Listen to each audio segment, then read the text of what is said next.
मुझे तो गालियां दी गई, मेरी स्वर्गीय माता को भी गालियां दी गई। न जाने कितना भद्दा स्वरूप था।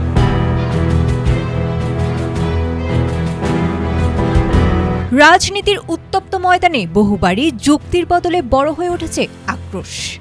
দিল্লির রাজপথে সম্প্রতি গড়ে ওঠা শিক্ষার্থী আন্দোলনের হাওয়া সেই পুরনো বিতর্ককে আবারও নতুন করে সামনে নিয়ে এসেছে।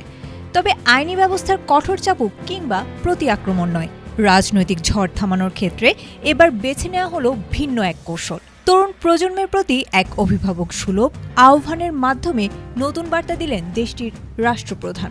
हाय फ्रेंड्स, आज तो मन करता है बस आपसे ही बातें करूं।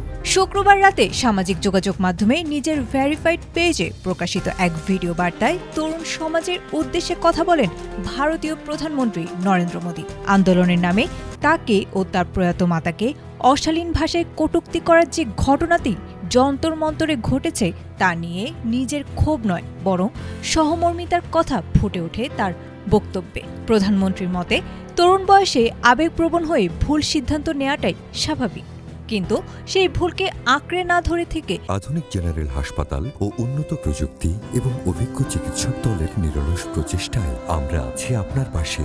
ডেল্টা হাসপাতাল, মায়ের মতোই যত্নশীল। তা থেকে শিক্ষা নিয়ে সঠিক পথে ফেরাই প্রকৃত বুদ্ধিমত্তা।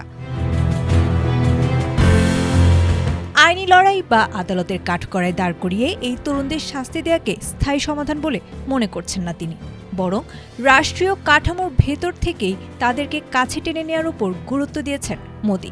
অত্যন্ত চমৎকার এক রূপকের আশ্রয় নিয়ে তিনি তুলে ধরেন গভীর এক সামাজিক সত্য। আমরা দুর্ঘটনাবশত দাঁতের কামড়ে জিভ কেটে রক্ত ফেললেও নিজেদের দাঁত ভেঙে ফেলি না, কারণ শরীরের অংশ দুটি যেমন আমাদের নিজস্ব, ঠিক তেমনি এই বিভ্রান্ত তরুণরাও এই দেশেরই সন্তান।